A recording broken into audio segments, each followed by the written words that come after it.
So hello everyone, welcome to the panel. If you are online, welcome. If you are here in front of us, welcome. This is the panel Bridging the Compute Divide, a Global Alliance for AI. And if you ask if the Global Alliance or a Global Alliance, I think it might be a Global Alliance and even many Global Alliances as long as we have this idea of Global Alliance. We'll introduce shortly the panel, and then I'll pass the words for 3 rounds of questions, and then we open for your comments.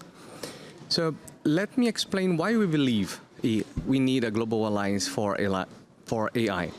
My name is Fabio Steibel. I'm Executive Director of ITS-REAL, Institute for Technology and Society, and it's a civil society. Last year, on the topic of technodiversity, we came with the problem challenge that compute power will be very limited. And this is a different problem for society of information. Brazil has 1% of all data centers of the world. That's half of Latin America. According to EAA numbers released this week, Brazil has 0.2% of the computational power. And it's not to say that Brazil or any other country needs to have its own capacity, its own compute power, but the idea is to access. There is a big challenge for access if you look for the Global North and the Global South bridge or other bridges you can do. This is why we suggest a global alliance for AI, what we call Gavi for AI. So if you're not familiar with Gavi, it's the Global Alliance for Vaccination. In 2000, they started to put countries and foundations together to purchase something that was very limited in the market. Same problem we see here with compute power. Might be energy, might be compute parts, but it's a limited supply of these elements to buy. So together, they could have 3 groups working. 1, that gets the money and makes sure everything is accountable. 2, that makes a technical definition of what they should buy. And 3, a group that decides on how to share, how to distribute whatever they're doing. Today, they are responsible for more than 1/3 of the vaccines purchased in the world yearly. They were able to breach the limited supply and were able to increase the access to vaccines. Is it the same for compute power? Some yes, some no. What are the lessons to be learned? What are the different approaches we have? So this is the intro. I will pass the word to the speakers.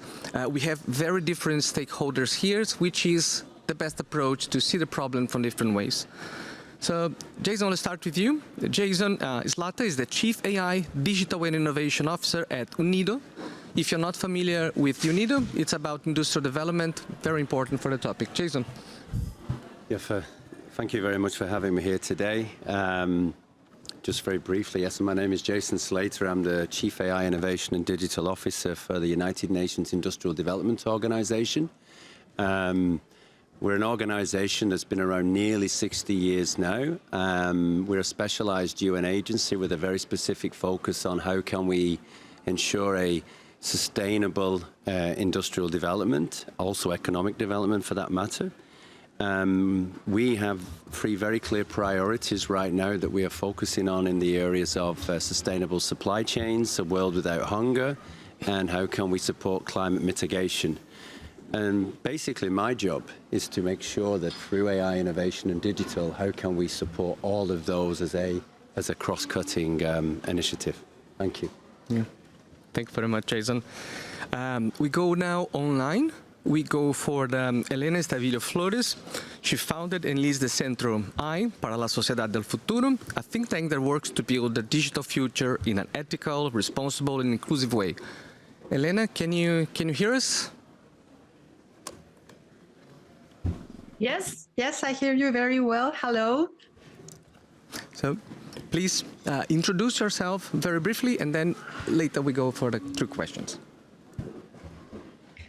Introduce myself. Yes, of course. Yes. I lead the Centro I, as you told. This is an independent think tank, and we work to foster ethical digital technologies, inclusion, responsibility, and I myself have a long career in regulation, in public policy. I was regulator for telecommunications in Mexico, and also and I also have taught for many years. I'm an economist. Thank you very much. I like very much to have economists in the panel. I'll move now to Ivy. Ivy Lau-Schinderwolf works in international policy and partnerships at OpenAI. Hi, thank you so much for having me and for moderating and organizing this panel. My name is Ivy Lau-Schinderwolf. I am part of the Global Affairs team at OpenAI, based in our San Francisco headquarters. I wear two hats. One of them is I coordinate our work in growth markets, and that means Africa, Latin America, and APAC. And the other hat I wear is I help lead our multilateral engagements. Pleasure to be here. Thank you very much, Ivy. So now for the fourth participant, Alison O'Byrne is the Director of International Telecommunications and Internet Policy in the Department of Innovation, Science and Economic Development in the Government of Canada. Thanks so much. I have a hideously long title. It's mostly because of our department name, so you did very well there.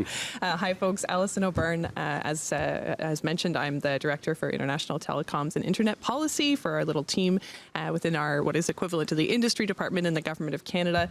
We have responsibilities for both the ITU and for Internet governance files for Government of Canada, and it's a role that I've actually been in for just under a year now. So this is my first IGF, and I am delighted to be able to experience it live and in person after hearing about how great this forum is for many years.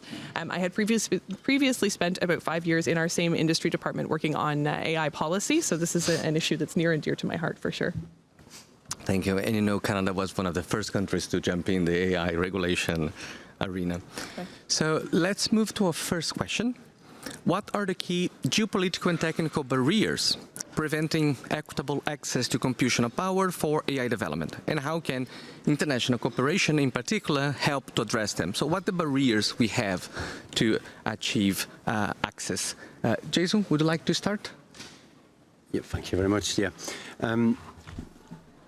I guess a few things from what we see here at in terms of AI computing power, this is really concentrated in only a few nations right now. I think it's roughly around 30, primarily in US and China, etc. And the way that I want to tackle this is really by looking at it from UNIDO's perspective is who are the member states that we are primarily trying to support and where do we see this digital divide or AI computing divide. So we can, if we look at Africa, for example, we still see there that, you know, well, roughly globally, there's nearly 3 billion still unconnected. Yes. This is a huge challenge. You see in Africa alone that in terms of AI and digital tools, the adoption's in the region of 25%. So for me, one is, of course, in terms of you thinking about computing power, and we have what we call these compute deserts, where we have these zones where there's just simply no connectivity. We also have to see it from how do we ensure adoption? How do we also look at it from a skills perspective? So there is a huge skills gap that we're seeing right now. And again, if I look at Africa in particular, but there's some positive news, and I think we'll come to that later, yeah, when my fellow panelists have had a chance to speak. So those are some of the barriers that we are seeing right now. Now, one of the things, this has been framed very clearly by the Global Digital Compact that was endorsed last September in the United Nations General Assembly. I was very fortunate to be there at the ceremony that was celebrating us coming together under the Pact for the Future. And one of my actual roles in the UN is, and that's what I would use as a call for action today, is I'm vice chairing objective number 2 on an inclusive digital economy, which closely links to objective number 5 on AI. So mine is that we know what those challenges are, which challenges convert themselves into the barriers, and how can we then switch that into a much more positive and solution mode? And I'll hold back on that because I think later on I'd like to talk about some of the things not only we're doing, but with our private sector partners and other stakeholders we're putting in place. Yeah. Thank you very much, Jason. So Finland has a very good experiences on quantum computing and the challenge to share. And the topics you bring also bring us very closely to meaningful connectivity, which is an interesting way to see the problem from 10 years ago to today. So I move now to Ivy. Yeah, I keep thinking about the way, the phrase, equitable access and what the barriers are. And I actually want to like take a step back and think about like just barriers to access, period. And what comes to mind, and I think it's important to like take a moment to think about the gap between supply and demand that everyone faces. It's actually we have received a lot of outreach from countries with the question of how much demand there really is. Like, do we actually, we have this idea that we need GPUs, but how much do we really need it? Can you help us quantify? And to be honest, it is not a question we have thought a lot about until we have seen how fast our models have, the demand for our products have grown. When we launched ChatGPT in 2022 or 23, now I can't remember, seems like a long time ago, we thought it was a low-key research preview that nobody would use and pay attention to. But then we actually ended up having 100 million users in 1 month, and now we have 500 million weekly active users. And our CEO posted on X saying like our GPUs are melting, and a lot of people thought, oh my gosh, are they actually melting? No, they were not, but like we actually just have seen a huge inference demand. And that is not, we knew training models would involve a lot of GPUs, but even we ourselves have underestimated how much demand there will be on inference. And as we have seen, the cost has come down, and when the cost of serving these models come down, the demand and the use also went up. And when we plot it out in a model, we realize, oh no, we are not on a trajectory to meet the demands. And so even we ourselves in the US realize we need access to more GPUs. And that's why we launched Stargate, and why we launched OpenAI for countries. And I'll share more about that later, but I think I want to throw out the framing that like, yes, we should think about the divide and whether the access is equitable, but maybe if we can zoom out a little bit, the problem isn't just inequitable access. The problem is everyone needs more. How do we solve for the gap between supply and demand everywhere? Thank you. And I like to think like Brazil. We need to prepare for 5G and no connectivity, and you have to take both paths together because we have both audiences. So I will go online now to Elena.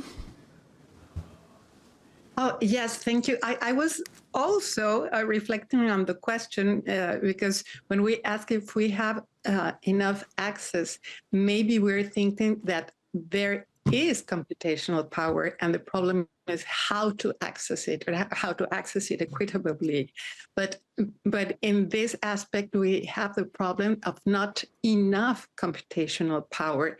No, so it's a double question about meeting demand and supply, and then having the mechanisms so that everybody everybody in the interesting parties has this equitable access. So it's not just a case of making sure to access to something that exists, but how to produce it.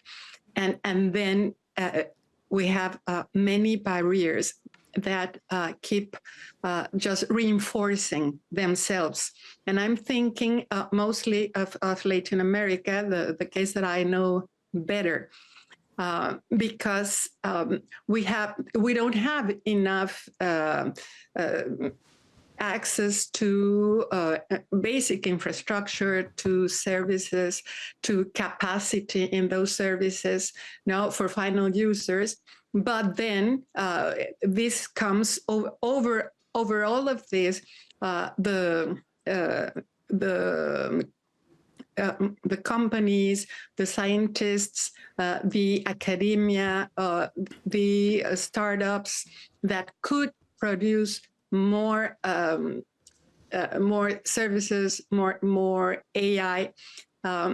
They have this barrier because there's not enough compute power so that they can develop the AI that is focused on the region, culture, needs, ways of deciding on how to use and how to use AI for which needs, for which problems to solve.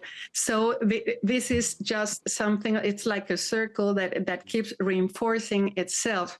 And I see something that it's something that makes me reflect on who makes the necessary investments so that there is more compute power in some countries than in others. And it's very clear that, for example, in the US, mainly investment in compute power comes from companies.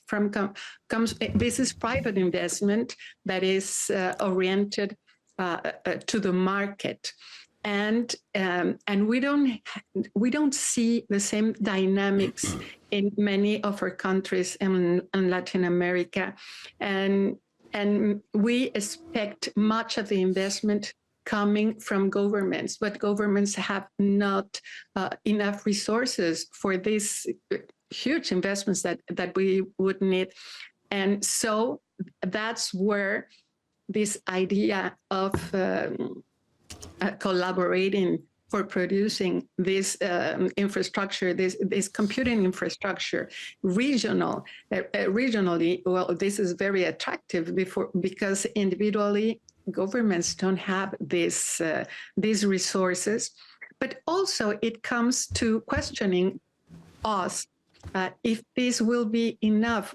We need the other side of the investment side from the private sector. So we also have to work on that.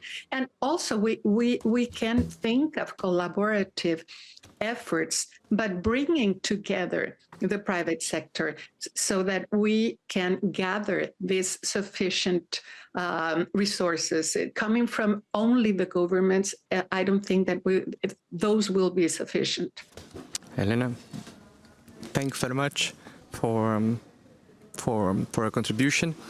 Alison, do you want to go next? Yeah, absolutely. I'll keep my comments relatively brief because I think my colleagues have done a very good job of covering the ground so far. Maybe just to raise a couple of other things. I think we've talked a little bit about, and I really want to pick up on what Elena was talking about with regard to the sort of regional and the geographic differences in terms of access, I think is one of the major challenges that we're facing. Recognizing that particularly for sort of emerging economies for the global south, there are cost issues that can be associated with, developing or establishing compute capacity, that the cost of creating compute capacity is not the same in every region, that there are issues that come to infrastructure, that come to latency that already exists that have to be addressed in order to be able to establish compute capacity. There's also, I want to acknowledge, as I think Elena did as well, that there's a real concentration of the current compute capacity in the hands of a very few providers who have incentives because of the scale of the demand and because of their proximity, have incentives to really focus on sort of North American and Western European markets. So with those barriers that I think various folks on the panel have talked about, the one thing that I want to note is that the real challenge that we face is that some of those barriers are not only complex, but they're compounding, they're self-perpetuating. So as folks are left behind and as there's a lacking compute capacity, or in some cases lacking infrastructure, or in some cases even lacking demand side, like we talked about, lacking skills or lacking awareness of the necessity of compute power, those that are already behind the game are going to be left further and further behind, because as the demand increases in those places that already have compute capacity, we're going to see just a continuation of response to that instead of a more equitable approach. So I think that's, as Elena said, a place where governments, and particularly where international discussions and international dialogues are critical, because you can't rely sort of on market forces to be able to correct for that need for equity and access. Thank you, Alison. And I think you remember that the legacy of the digital divide keeps going, and then we have new challenges and the old challenge altogether. Exactly. So I'll go for the second question of the panel. What lessons can be drawn from global public goods initiatives, such as Gavi, that I mentioned before? Lessons to design a multilateral framework that ensures fair distribution of compute resources needed for AI development. So Jason, we start with you. Yeah, thank you. I think there's a lot of positives that we can look at that. I mean, when you talk about multilateral or multi-stakeholder frameworks, we actually launched a similar thing already near 2 years ago now. It's known as AI for Manufacturing. It's a global alliance. And what the purpose of this is that as a UN agency, that you act as a trusted advisor, if you like, to convene and bring together stakeholders. We have around 140 members now from over 40 countries, and it's a complete mix of academia, think tanks, private sector. We've got people such as Google, Huawei, imagining those two sitting around the table. And what is it that they're trying to do is to see and identify how we can leverage AI that can support manufacturing, primarily in those countries that we want to support. So these are, developing or middle-income countries. So in terms of how Gavi and what he did in bringing together this framework, I think there's a lot of positives that one can see in it. I just see from the perspective of what we're doing around this AIM Global Alliance, not to be confused with the title, is we want to make it much more solution orientated. So when we talk around here now of digital divide, of lack of skills, let's understand where we need to deploy such solutions, etc. So really become much more solution orientated. We hear enough about the problems that are going on. When the title here, we're talking about geopolitical issues. We in the UN are fully understanding that right now. But let's get on the front foot, yeah?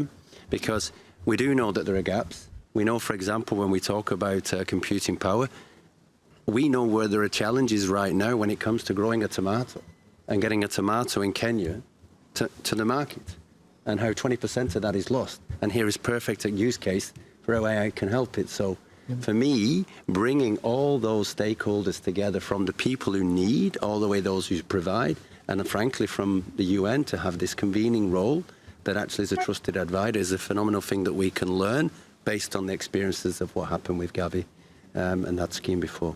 Thank you.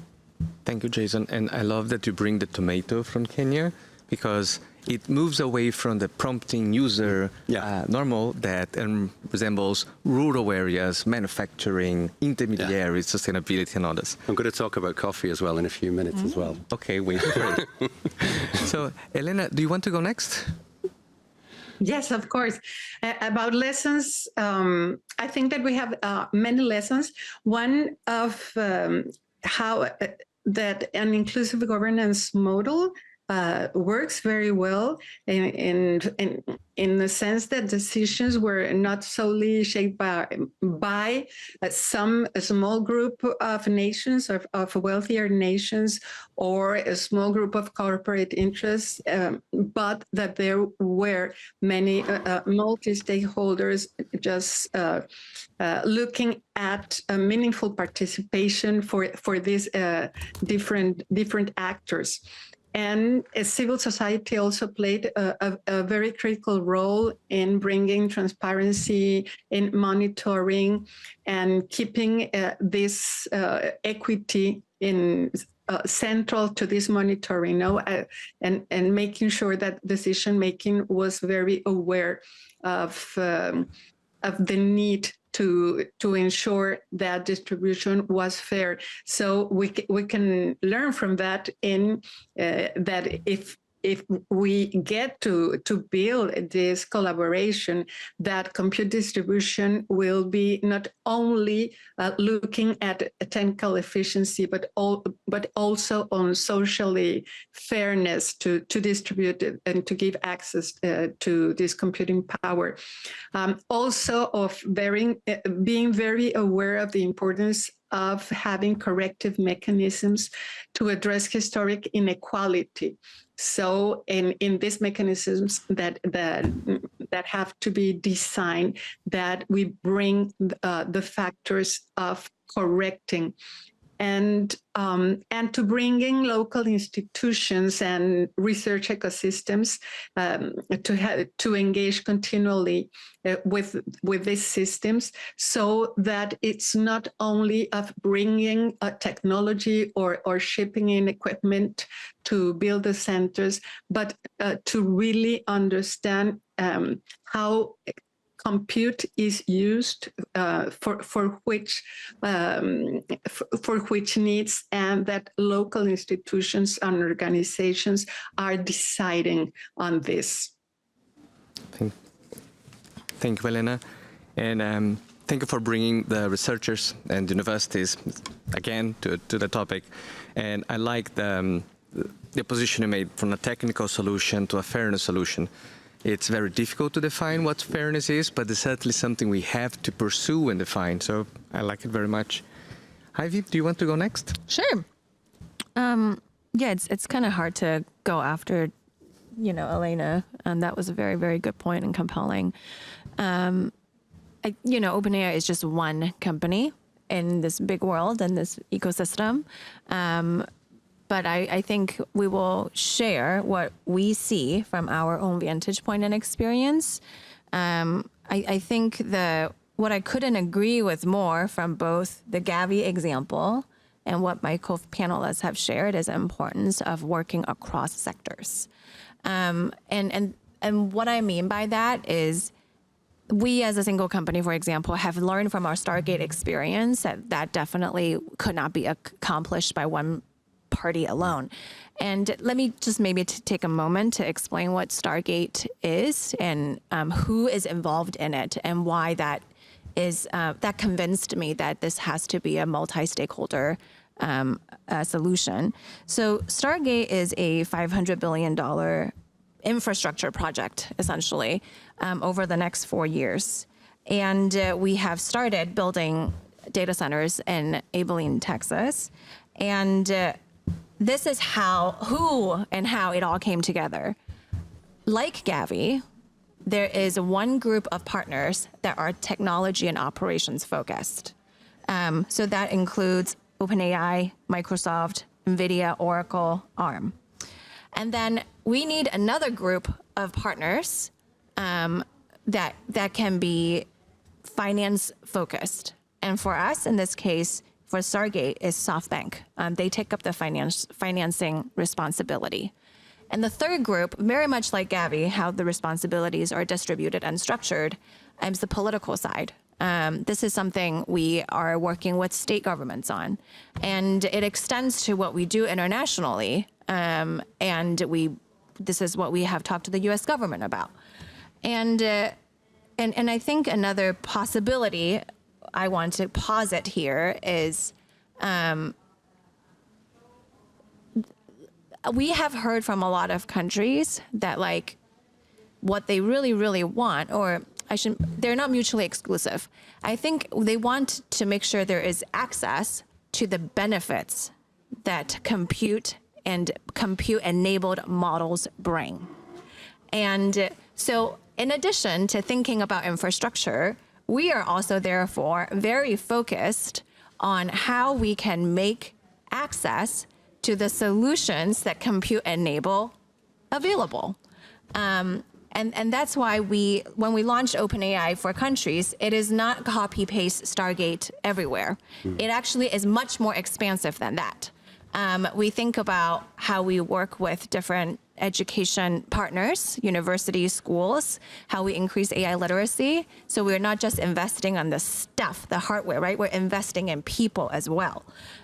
We make our products freely available. We have a partnership with WhatsApp. So in low connectivity settings, people can still access the benefits of intelligence that compute enables. And all of that is something that, like as one company, this is what we're thinking about doing. But we also know that we need funding partners, we need operations partners, technology partners, political partners, very much like Gavi, so that this is something we can coordinate and offer to the world from very at different levels of the stack, at the infrastructure level, at the solutions level, and at like even like a people level, so that we are, as a society, evolving along with the technology.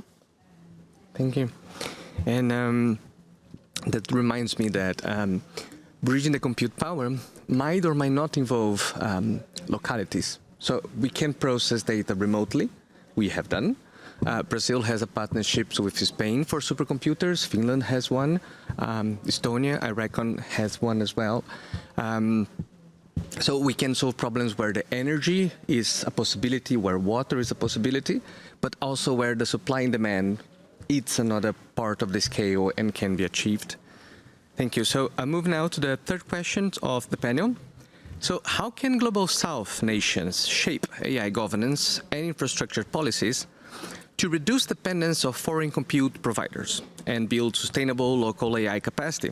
What lessons can be learned from the DeepSeek case or other cases that kind of rephrase it, how we ask questions about computational power? Jason, you want to start? No. No, thank you. I'm still wanting to answer the previous question. Tell us about coffee. Tell us about the coffee. Shall I? Can I? Yeah, because that may be something that can be, I think it's actually very relevant to this when you're talking about the Global South. So I talked about tomatoes before. What we did last year on the sidelines of the General Assembly, we basically built what we call a lighthouse solution. It links to AI. It was a consortium of two governments, so Italy, Ethiopia, Ili, Lavazza, Google, with one of its implementing partners, Engis, and an international coffee organization. What was it we were trying to solve? There's roughly around 3 billion cups of coffee drank a day. Wow. Ethiopia is the 5th largest coffee producer. It's the #1 coffee producer in Africa. And there's a new EU directive being issued called deforestation. And so the challenge was, how can you leverage AI and digitalization to support coffee farmers? Yeah, so that's why we built this consortium and brought everybody together. So again, back to the Gavi example, the AIM Global, this was a very specific one. And there's many, many other examples. That's why it links nicely to what you mentioned with Stargate. It's a use case where people came together because you could not possibly solve it as a UN agency or individually. So that was the coffee example. We brought it together. We have a solution. We went to Addis. We actually met and presented this to the Coffee Farmers Association themselves. They didn't like it. We had McKinsey present. Didn't like it. Why? Because they didn't understand the incentive. Our land is not subjected to deforestation. Only 2%. So, but when one understands that in order to comply with this directive, that it opens up opportunities along the supply chain, that openly is about, increasing productivity and what have you, then we tapped into the real incentive behind it. So that's another thing when we know that there are, when you talk about the usages, et cetera, and GPUs and what have you, I think about there's so many faces out there where they don't yet know how AI and digitalization is going to support them. So that was the coffee example. Where are we now, 12 months on? We are now looking to see whether we can actually implement and pilot that within Ethiopia. In addition to that, that consortium are opening up an AI initiative in Italy, bringing those examples together, primarily in the area of coffee. So that was the specific example. I'll answer this question later, if I may. So I think I like very much the coffee example because it's hands-on. And in deforestation, we bring the AI and climate close to each other. Yeah. So you have wonderful uses for mapping deforestation, mapping disasters, predicting climate, and many other things. And if you do it together, if you have elements of it that are open, that can be shared, it certainly is an asset for global climate change. So, Elena, could you go next? Yes. Well, I already said about something that I wanted to focus on, in the importance of investing in people, in investing in local talent, and not just thinking of the hardware, and supporting community-driven research, because countries are innovating despite these infrastructure gaps, and this I find this very interesting. Something that we always are repeat, in Mexico, but that I believe that it is true of many other countries, is that given that we don't have many resources, so then we have managed to develop ingenuity and contextual intelligence to find solutions with very limited resources. And I see that this is happening also in AI development, that we look at researchers, small developers in civil society that are experimenting, and they are using open source and small scales, hybrid models, and finding interesting developments. So I think that this is something to learn from, and these are opportunities. And if this ingenuity is met with more infrastructure, but because we definitely need it, and we can find these collaborative ways to find this infrastructure, then there is an opportunity, to meeting ingenuity with infrastructure. And also, I find another thing that I find very interesting is that these regions of the world, like Latin America, are pushing for more plural and justice-centered vision of AI, and also where we emphasize not only individual but collective rights. And this can also help us build governance, a strong governance for AI, and reshaping this AI, this governance for AI in a way that protects these different models of innovation and different models of protecting individual and collective rights. Thank you, Elena. And you remind me of how, from the Global South, we just have to be creative. With scarce resources, we just have to hack it. We just have to make it happen. If we level up the opportunities, for sure we're going to have better results. So, Ivy, do you want to go next? Sure. All this talk of infrastructure just reminded me that when I first landed in Oslo airport and then took the train to the city, I was like, wow. Like, when trains work, it is an amazing experience, and it is such great utility, and I wish my home city of San Francisco would offer the same thing. And I mentioned that example because I think when we talk about chips and compute, sometimes it just, we might think of it as a different category as other infrastructure that have built cities and nations.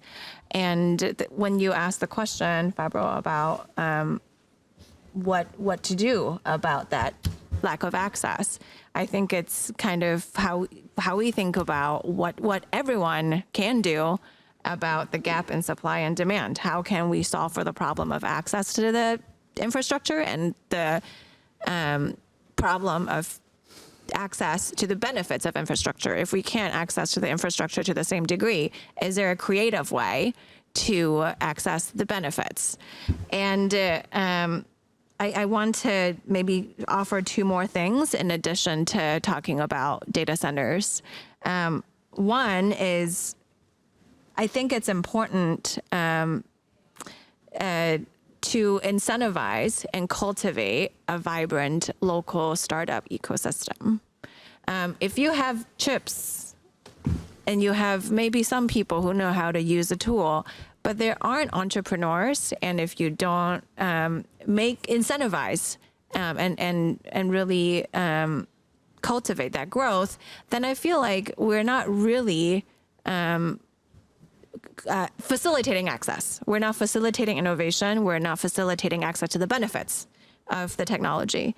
So I think that is really important. It's like one of the prongs of what we offer when we say we were launching OpenAI for countries. And then the other thing is kind of touching on what Elena also mentioned and what I said earlier about like investing in people. We launched OpenAI Academy earlier this year, and we are just starting to scale. And if you haven't seen, some of our videos online already, I encourage you to do that. We have produced them, we've been in production like every week. And they are for all sectors, and they're all for all skills levels. And sometimes, we offer in-person events as well. And the main point here is not like, look, there are more free videos to watch. There are, and like we're proud to say that we have trained 1.4 million people already. But I think like when we think about access, there needs to be like a very concrete way to apply the technology, and we can't do that if we don't actually know what it is and what to do that with. I'm excited that when we move from day 0 to day 1, or maybe day 1 to day 2, to be fair about all the progress we have seen already, that there will be a much more sophisticated and maybe even demanding like approach to like how we use the compute and the tools that the compute empower, and not just talking about like the stuff itself.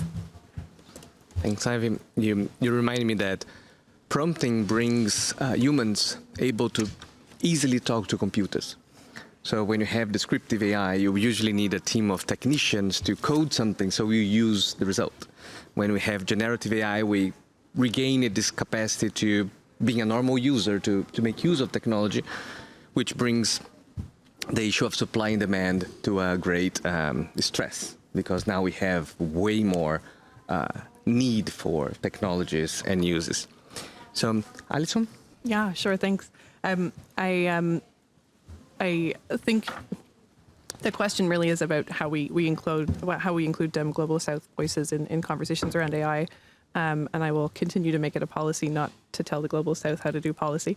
But I will say that I think that one of the effective ways that we ensure that we have voices from the Global South in the conversation, and it really reflects back on what Elena was talking about in the Gavi model, is ensuring that we have a multi-stakeholder approach, and one that thinks about including a whole range of different potential partners. So when we're talking about something like, a global alliance for artificial intelligence, we have to think about ensuring that we're talking to large and to small providers and users. We have to think about talking about both public and private space. Like, it has to be the big AI institutions, the accelerators, the startups, the governments all coming into the conversation together. That'll be the most effective way for us to be able to make progress on ensuring equitable access to what's needed for compute capacity. I'm going to give a little plug to a Canadian initiative in this regard because I can't be stopped.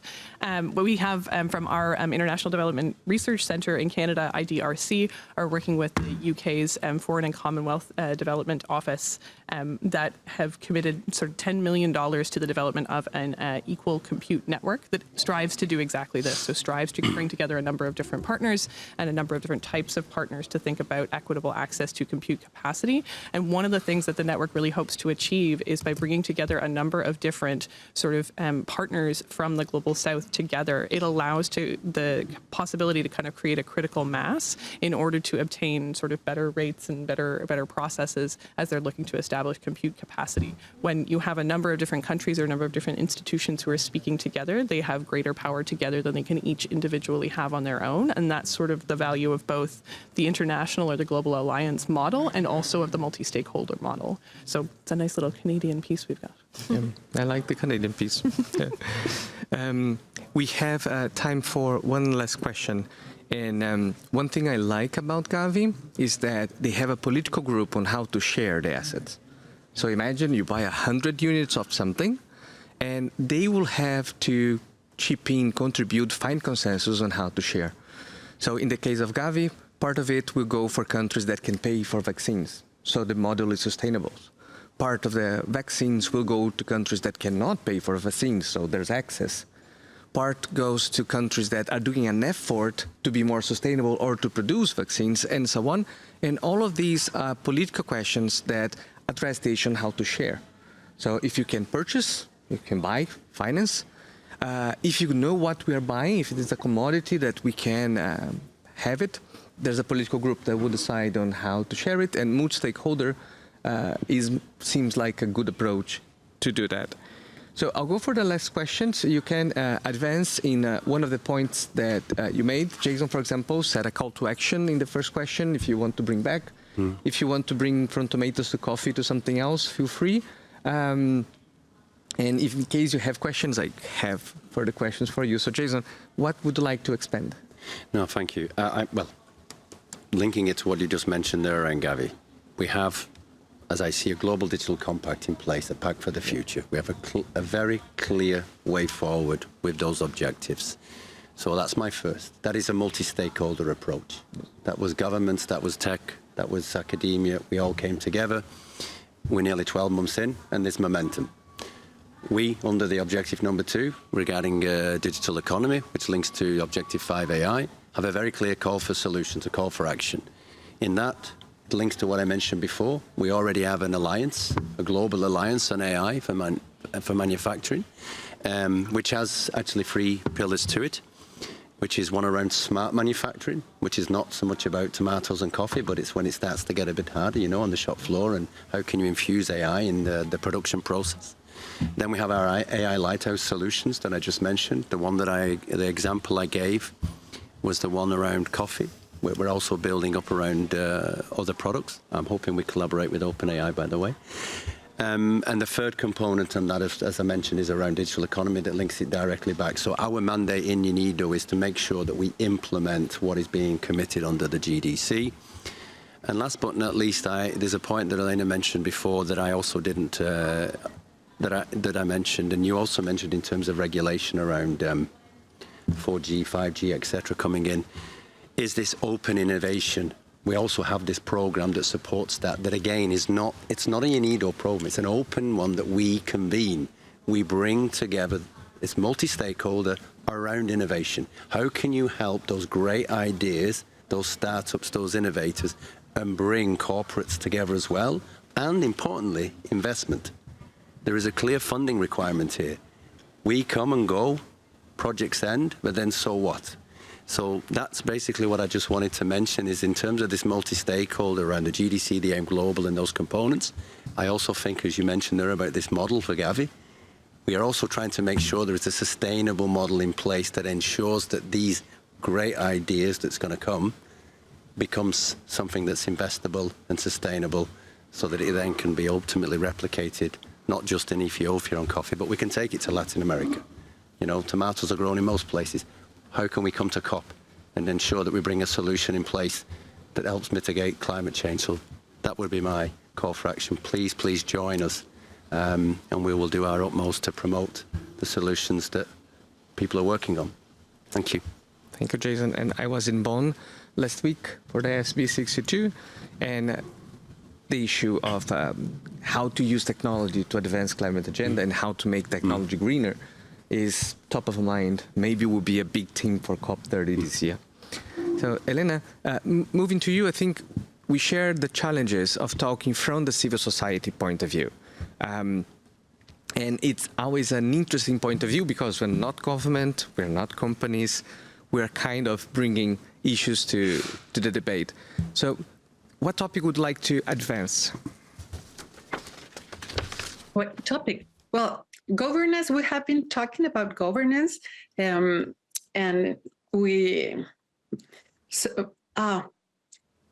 but we are supposing that the system already exists.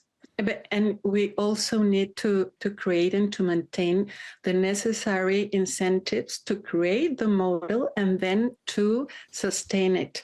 You know, and one of it is to produce a model that is credible, that brings certainty, and so that people trust it. No, the people trust it, and then we have this necessary. Well, yes, the trust to keep it together and to keep investment coming, and the countries that invest in it also need the right combination of incentives to continue dedicating resources for this, and this should come from different expectations. One is to have a fair share of benefits from the model, and also by the means of trust and credibility, to keep believing, in this model that is bringing benefits to the region, and benefits for inclusive development and sustainable development. And that's why I believe that the role of civil society as a component of this governance that produces trust and credibility is so important. Thank you. This reminds me that usually governments have an AI national plan for development. If I'm right, OECD Observatory ranked 81 countries that have a plan of action for AI. Brazil just released it last month. And one key thing is what kind of pillars we have in this development. So what Elena brings is that it needs to be multi-stakeholder. What you bring is that it needs to have open innovation. It has to be shared. And this is really interesting. So I go to you. I think one interesting point of view is that companies are very different from each other. So we think of them like the big techs or something like that, but they're very different. The Americans are very different from the Europeans, very different from Chinese. And if you look at one country, they're very different. And all of them are trying to bring solutions for bridging the compute power from the perspective. So what point would you like to advance? Thank you for framing it that way, because I was sitting here thinking, I really am not qualified to tell other people what to do, right? Like, we're just one company. I can't tell what governments what to do, what other companies to do, and what all of Global South should do, right? But from the perspective of just one company based in San Francisco, what I think I want to, the one call to action, so to speak, is let's use this technology to build tools to solve hard problems. I think, I don't know if everyone has to worry about getting chips the same way. If all of us can get the benefits to the chips the same way. And as one company, what we are trying to do to accomplish that end is to make our tools accessible. So that's what, and that's why we have, like I mentioned earlier, an integration with WhatsApp so that it's workable even in low connectivity settings. We are rolling out open weights models later this summer. And you mentioned the Brazil AI plan. And two of the examples that were mentioned in that plan were Favela GPT and Amazon GPT. Favela, we made the tool usable in a lot of favelas, and we also have a partnership with the university and Amazon so that our tool is enabling conservation and health insights that are already helping residents, and just to help preserve the largest rainforest on the planet. And this is the kind of story that really excites me. That there is so much more to come, and that progress is, it's happening today, right now. And so let's think about how we use what exists and what is to come, and to solve hard problems and advance the benefits of LLMs. Thanks, Ivy. And if you are online and want to post the questions, or if you are in the audience, please make a queue. After Alison's contributions, we're going to open the floor for participation. Perfect, thanks. I think really following on from Ivy's point, I think that there is something very important to be said for international action to support equitability of access to compute capacity. I think that there's a recognition, even among those who already sort of have good access to compute, there's a recognition of the value of sort of sovereign abilities or sovereign access to compute capacity, even in kind of Western Europe and North America. And so it's understandable that the Global South also ought to be able to play into that ecosystem, that there also ought to be an equitability of access there. But going beyond equitability of compute access, I think it's also true that if we don't have AI tools that are designed responsibly and that respond to the needs of local communities, the access is not going to be sufficient. So having access to compute capacity doesn't mean anything if we think about equitability of access, we also have to be thinking about equitability of designing AI systems and tools that are free from bias, that reflect linguistic diversity, that are climate conscious in the way that they're created.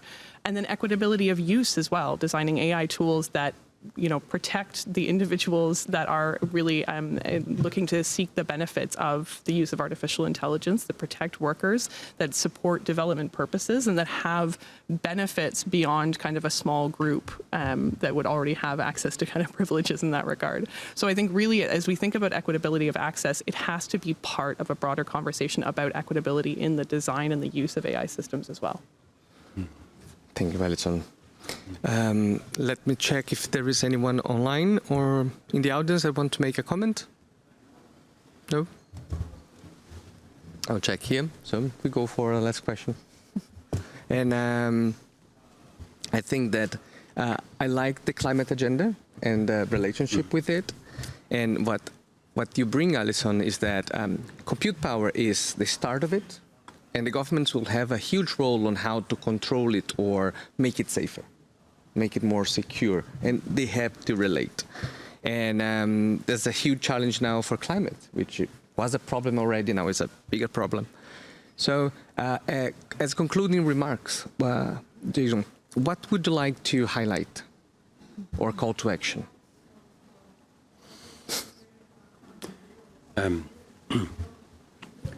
I just underline what we've all, in our different aspects, been saying about is, collaboration is absolutely critical in this moment now around AI, understanding what the needs of it are, what the computing power of it is, making sure that we don't leave the global south, that the divide doesn't get bigger, etc. So my final comment would just be that let's join this alliance. Because as Stargate mentioned by Ivy, as what's going on now with the AI factory that's being opened up in South Africa, collaboration between NVIDIA and Cassava, what's going on in Italy, what's happening in the country. I just left a few hours ago in Austria with the AI Gigafactory. It is a consortium of people that's coming together. And yes, taking all of those components around the ethics of AI, making sure that it is equitable, that it is transparent, it's inclusive, it's collaborative, it's reliable, it's safe, and it ensures privacy. Privacy was a big issue on the coffee example. I didn't mention that before. So that would be my final one, is just I could not underline any further than what we've all collectively said on all those various levels. All I would offer is, from perspective of UNIDO, we do have a platform in place. I don't say we're happy to help and to support and join forces. Thank you. Thank you. Elena, do you want to go for concluding remarks or highlights? Yes, of course, and I will build upon on the same ideas because these technologies tend to concentrate, tend to build a scale. So countries, smaller countries, or countries that have smaller access to resources, have to collaborate to attain enough scale to be part of the movement. Otherwise, we will have bigger gaps in our development, and so this collaboration, I believe, that is a must right now, just to bridge gaps and to change this mode of development that has produced so many persistent gaps that will get wider. So that's why collaboration has to be the new mode of development. Thank you. And I hope collaboration sparks for the Global Alliance from what is happening, from could happen just outside of here. So, Ivy, do you want to go for the concluding remarks? At the risk of just repeating myself and other people, I will actually still say there's something maybe to the trifecta of political, financial, and technical/operational partners as the way we think about who should be at the table. So, and I think that is necessary in all countries and in all fora, and so that we can truly collaborate and take into account all the equities, because we're talking about a really a massive scale of infrastructure and a massive potential of transformation. Thank you. Alison? Thank you. Always dangerous to go last for this whole thing. I think I want to build on the idea of collaboration, which I think a lot of us have talked about today, and I think is super valuable as we're discussing how to kind of encourage that sort of equitable access to the benefits of artificial intelligence.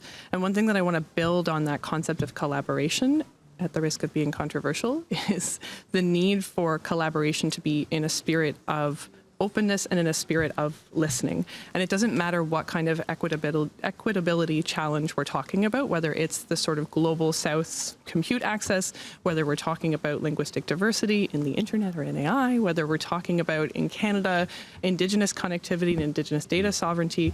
When we are in these equitability conversations and when we are thinking about how we collaborate with partners, one of the biggest challenges that we see is that, and governments are not immune to this, we will often come to the table in a spirit of collaboration, meaning here's my idea and everyone must agree with it in order for us to collaborate. And I think there really needs to be, in a space like AI, where the technology is evolving and where our understanding of the capacities and the understanding of the benefits is evolving, we have to come in a spirit of listening and openness and in a spirit of compromise as well. If we want to have collective action, we are going to have compromise, and we are going to have a recognition of the needs of others and a recognition that we don't always understand the needs of folks who are outside our own context and our own community. So I think that is one of, like, if I have a call to action, it really is to come to collaboration in a spirit of sometimes recognizing that maybe your own positioning is wrong or that you need to adjust your own approach in order to be able to meet the needs of other communities. If we're not able to do that, then we won't be able to take collective action on these equitability issues, and they can't be solved without collective action. Thank you. So with this, I'll do some concluding remarks and end the panel. I started the panel wondering if there is a need for a global alliance, and yes, not the global alliance, but many are global alliances, a diversity of global alliances. And the global alliances, they'll have shared problems, but also different communities. So they need to find this collaboration according to their communities. Maybe the community of IGF is different from COP, which is different from G20 and so on. And collaboration is really important. I still hope that we can increase the access to compute power in the Global South somehow, either installing compute power locally, or sharing compute power. I still hope that we can share compute powers amongst countries and in a collaboration. So Brazil has a collaboration with Spain, for example, for supercomputers. And I still hope that the issue of information society becomes enhanced by this access to a technology that can be transformative, but can also place risks and challenges. So thank you very much for the participation, and we conclude. Thank you.